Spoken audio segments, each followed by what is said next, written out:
buenos días a todos y a todas. Quiero compartir con ustedes algunas reflexiones que despertó en mí la lectura del libro de la intimidad de nuestra escritora nacional Doris Sánchez de Polanco, un poemario del que me siento relacionado como director de la editorial La Antigua de la Universidad Santa María de la Antigua. La Biblia tiene páginas repletas de poesía por doquier, donde las oraciones, los cantos e himnos presentes en los salmos, pasando por las enseñanzas sobre la humildad, la fidelidad, la justicia y la honestidad que nos transmiten los proverbios.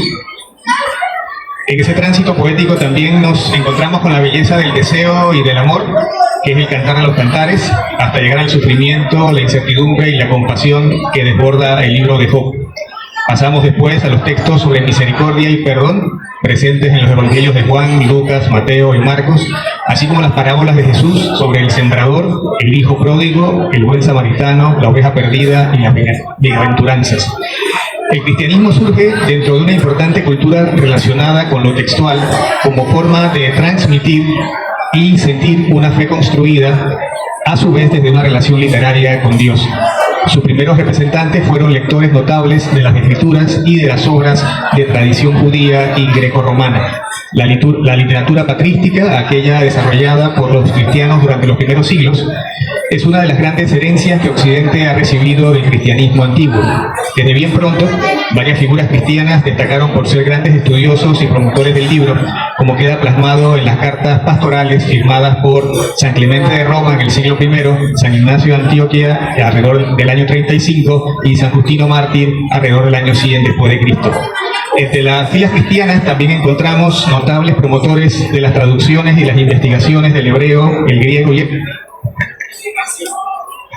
así como otros autores de tratados pastorales, hasta apasionados de la filosofía como San Jerónimo, San Agustín, San Basilio de Cesarea, Santo Tomás de Aquino y San Bernardo de Claraval. En esta galería de personajes ilustres también cabe mencionar a maravillosos poetas y reformistas como lo fueron Santa Teresa de Jesús, San Juan de la Cruz y San Francisco de Asís.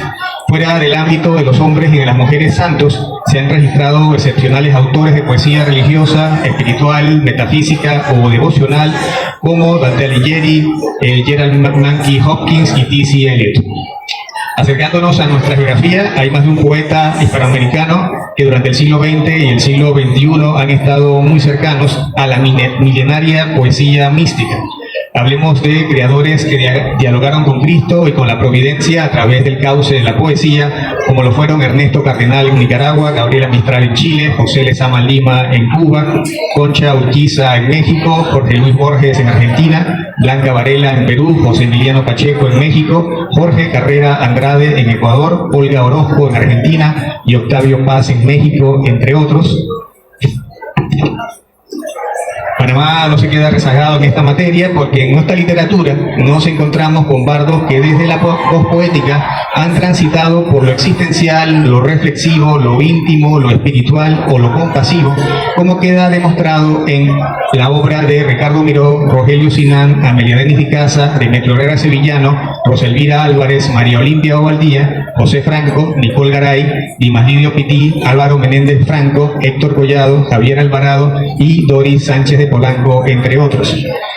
Precisamente Doris Sánchez de Polanco es la autora de un emotivo y candoroso poemario titulado En la intimidad, seleccionado entre los 12 libros finalistas del tercer premio Rey de David de poesía bíblica iberoamericana en el año 2023, en el que participaron poetas procedentes de España, Portugal, Uruguay, Cuba, Venezuela, Argentina, Perú, México y Panamá.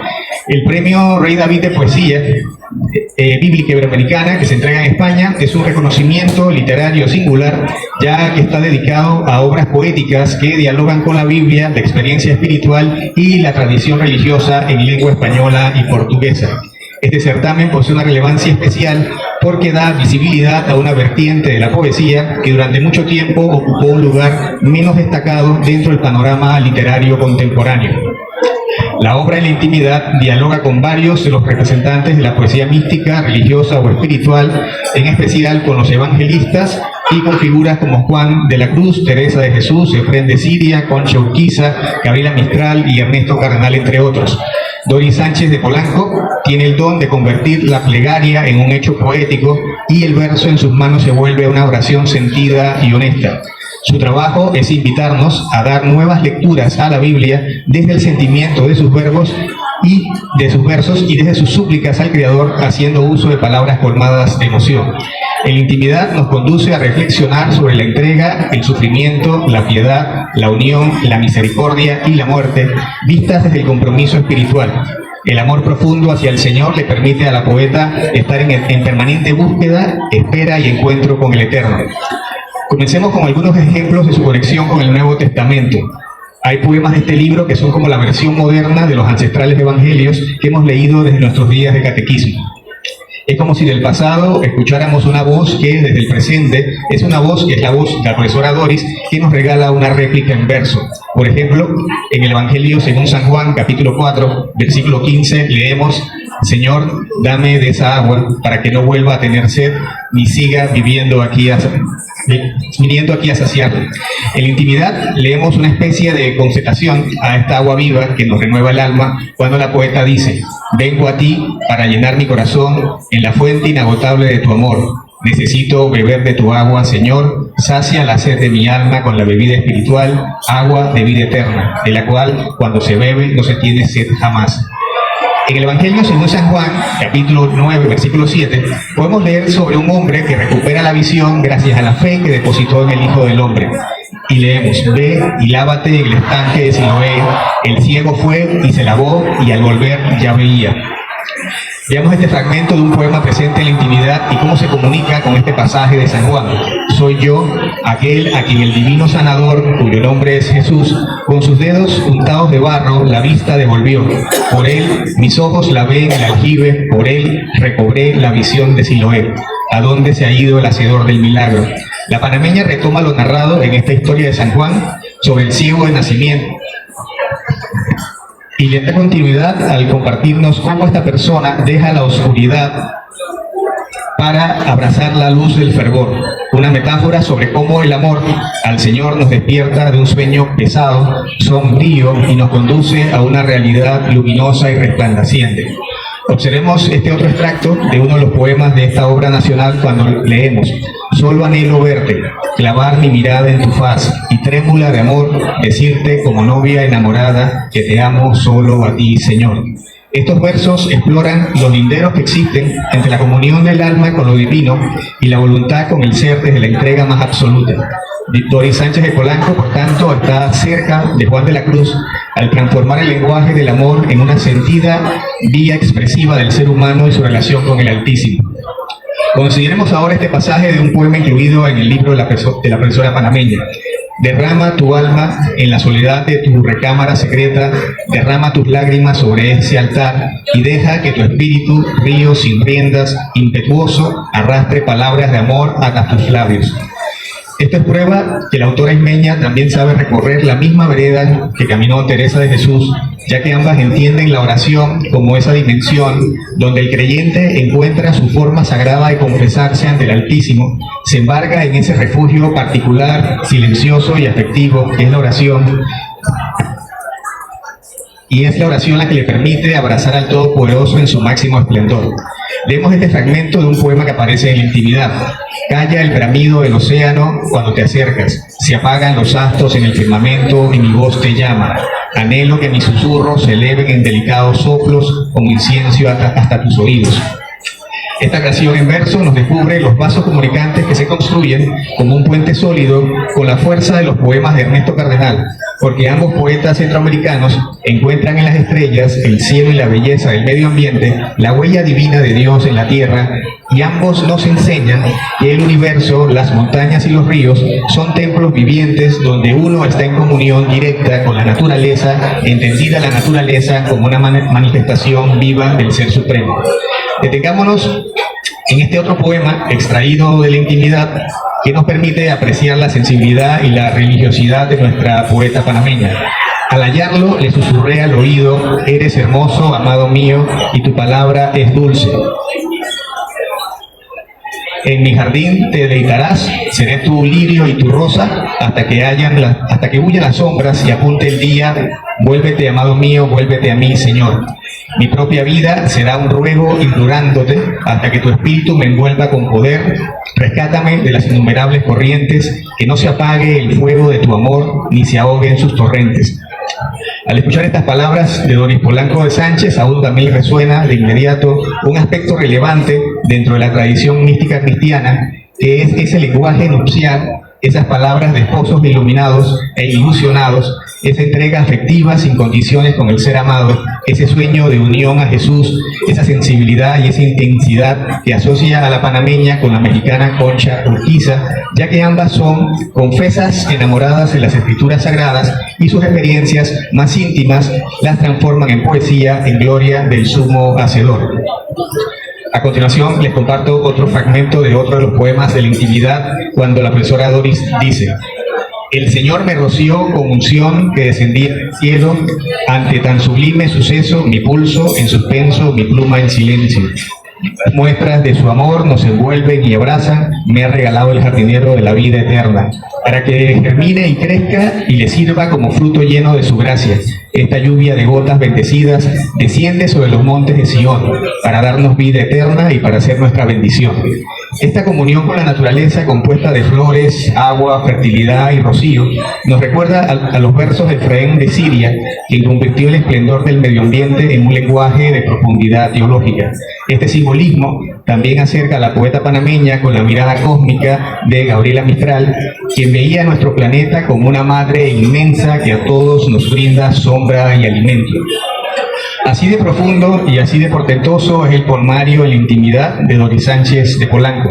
Es la confirmación de cómo la fe es un arroyo permanente de agua fresca en el alma del creyente. Y su lectura nos recuerda que Dios sigue siendo el mejor de nuestros compañeros de viaje por el sendero de la vida.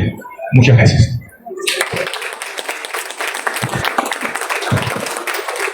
Gracias por esas palabras, profesor. Quiero primeramente darle gracias a Dios porque sin Él pues ninguno de estos versos se hubiera escrito.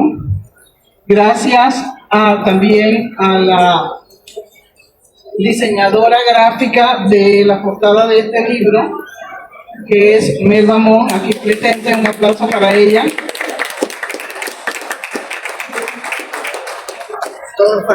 Deseo agradecer también al profesor Rodolfo de Gracia, que no pudo estar hoy acá, pero que es quien hizo la edición del libro, y a las autoridades de la USMA, por quienes pues tuvieron a bien publicar el libro, y al profesor Daniel Domínguez por todo su apoyo incondicional, por toda su labor al frente de la editorial y por esta hermosa presentación que ha hecho de la obra. Bueno, quise traerles el libro hoy, pero hubo un inconveniente con la imprenta de Amazon, que me estaba imprimiendo los libros, pero no salieron con la calidad que ustedes merecen. Por lo tanto, pues los mandé a imprimir en otra imprenta que ya los tiene listos, pero todavía no ha podido enviarlos. Así que tan pronto los tenga, se lo haré llegar a todos los que quieran anotarse para que se lo pueda hacer llegar apenas llegue. Y bueno, como sé que estamos avanzados en el tiempo, voy a leerles uno de los poemas que se titula Sea. Y el epígrafe de este poema, porque todos los poemas de este libro tienen un epígrafe que es una cita bíblica. El epígrafe es de Génesis 1:3. Y dijo Dios, sea la luz, y la luz fue.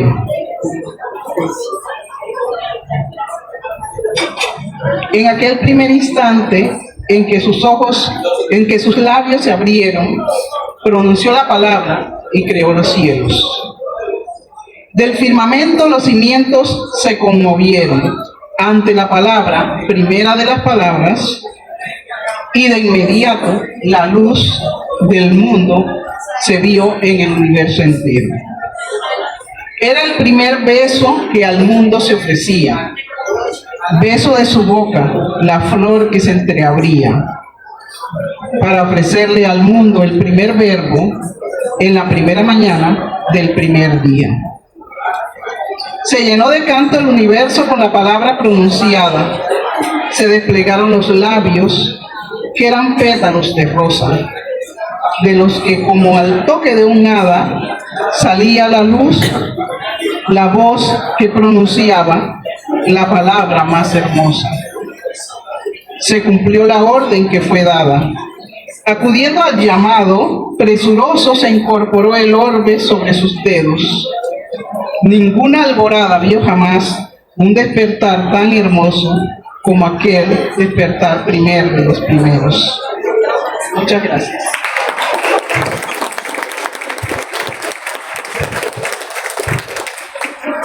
Bueno, si alguien quiere hacer alguna pregunta, algún comentario sobre el poemario, con todo gusto. Felicidades por este poemario. Gracias por compartir, por crear este espacio para todas las personas que siguen tu arte. La pregunta que tengo es sobre el poemario como tal. ¿Qué te inspiró y cuánto tiempo te demoró llegar a ese libro? Bien, el poemario se escribió por un tiempo, digamos, un periodo bastante largo, porque surgió cuando estaba mi madre enferma, pocos días antes de morir.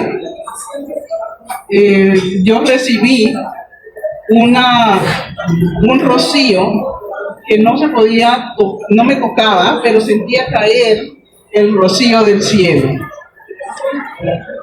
Y pocos días después mi madre murió. Y entonces, esa atmósfera. Bueno, entonces, a partir de allí me fueron llegando ideas y yo fui escribiendo según lo que me aparecía, pero sobre todo porque yo amo la palabra y también la estudio bastante, y pues de lo que uno recibe, eso mismo es lo que puede dar. Entonces, de allí surgió la idea. Pero luego descubrí que había un concurso de poesía bíblica en España y participé. Y bueno, gracias a Dios, pues mi obra quedó entre las 12 finalistas. Ese año el premio fue para Jorge Palma, un poeta uruguayo de mucha trayectoria, así que creo que era necesario publicar estos versos. Y sobre todo porque yo pienso que este tipo de poesías tiene un propósito, que es darle a las almas paz, sobre todo pues en momentos de dificultades. Es un refugio la palabra, y yo aspiro y deseo que ese sea pues el cumplimiento de esta obra, que cada uno de los que lo lea pueda recibir esa paz y pueda llenarse también del gozo que produce la palabra cuando se utiliza pues para sanar, porque muchas veces nuestras almas necesitan ese bálsamo, ese refrigerio que nos da el Señor a través de su palabra. Gracias. Voy a hacer una pregunta difícil y no sé si la puedo formular también. Pero tú me diste la pista. Tú estás hablando de la palabra. La palabra, en tu obra parece que hay dos tipos de palabras. La palabra divina y la palabra literaria. Quiero yo preguntarte, porque para que me aclares, como la literatura es una construcción, y es una construcción reflexiva muy profunda, ¿cómo haces tú para separar la frontera entre el sentido racional, que tú misma dices que es hacia una consolación, de la literatura que no consuela nada? No sé si me explico, o si Daniel puede también comentar. Literatura es una cosa, la palabra divina son dos palabras. ¿Cómo haces tú con esa frontera? Bien, para mí la palabra divina es la palabra con mayúsculas, y la palabra literaria, digamos que sería la palabra minúscula, pero se dice que el poeta vuelve a la casa cuando se encuentra con esa palabra con mayúscula. Es decir, que desde nuestro origen, esa palabra con mayúscula nos espera. Y en ese transitar hacia ella, encontramos la lengua que nos comunica con todo tipo de géneros y todo tipo de palabras, nos encuentra con la literatura, y esta misma literatura, en mi caso, me lleva a esta palabra con mayúsculas. Es una conexión entre ambas. Como lo digo aquí en mi poemario, de espíritu con mayúscula a espíritu con minúscula, que es el que está dentro de nosotros. Todos tenemos cuerpo, alma y espíritu, pero hay un espíritu con mayúscula que está sobre todos. Y entonces esa conexión entre ambos se produce por la palabra. Es que no te entendí bien lo de rocío. O sea, que te cayó un rocío o algo así, no te entendí bien esa parte. Es que luego te cuento una historia sobre eso. El rocío del cielo, pues puedo verlo como una visión, porque realmente yo no estaba viendo caer la lluvia sobre mí, ni podía sentir que me tocaba, pero sí percibía con otros ojos, no los ojos estos, sino los ojos espirituales. He tenido varias visiones, y entre ellas, pues cuando mi esposo falleció también pude verlo cuando se elevaba en una danza, que es uno de los poemas que está también allí en el libro. Qué curioso, porque yo antes pensaba que eso era algo como, ¿sabes?, magia o algo así, pero me pasó con mi hermana cuando murió, que yo sentí un aroma muy fuerte y lo seguí sintiendo varios días. Entonces por eso me ha llamado la atención lo que has dicho de Rocío y la visión que tiene. Bueno, ya que la otra me incluyó. Pues nada, para mí la Biblia es uno de los más grandes, una de las más grandes obras literarias que se ha escrito. De alguna manera es la reunión de muchos saberes, es una obra colectiva extraordinaria que cubre siglos de la humanidad, más allá de la fe, más allá de las creencias, más allá de que si creo o no en un Dios o en ese Dios en particular. Para mí la Biblia es un ejercicio extraordinario de la naturaleza humana, porque allí está toda reunida, todos los sentimientos, todos los vicios, todos los claroscuros, todas las luces, pero también todas las sombras del ser humano, ¿no? Entonces para mí hay una sola palabra, que es la palabra de la creación, ¿no? Y para mí entonces la Biblia me parece una lectura fascinante, porque me parece que es como un libro, como una gran antología del devenir del ser humano, o por lo menos del devenir del ser humano durante una época muy específica de la historia. Te felicito mucho por esas experiencias espirituales que comprendo perfectamente que no son provistas para todos. O sea, es una experiencia completamente subjetiva y completamente espiritual, que no es explicable. Eso no se puede explicar racionalmente. Está fuera de toda posibilidad, ¿no? Y te felicito también por poder plasmar todo eso a través de la poesía. Porque es que la poesía es el tipo de lenguaje en el que todos los pueblos le han hablado a sus dioses. En dos lenguajes, en la poesía y en la música. Todos los pueblos del mundo se han comunicado con sus dioses a través de esas dos materias lingüísticas y comunicativas. En cuanto a la Biblia y todas sus posibilidades, que son inmensas, ¿no? Es el primer... a mí, en la existencia de la Biblia, me parece un auténtico milagro. Y me parece que sería una de las pruebas de que el alma humana existe. Porque si, evidentemente ha habido una evolución emocional y cultural, ¿no?, dentro de la creación de esa materia que con muchas razones creo que algunos consideran divina. Porque, por ejemplo, cuando yo leo el Eclesiastés, que es mi libro favorito de la Biblia, ¿no?, me doy cuenta de que todo lo que la filosofía humana ha discutido desde ese momento hasta hoy sobre el sentido de la vida humana está ahí, ¿no?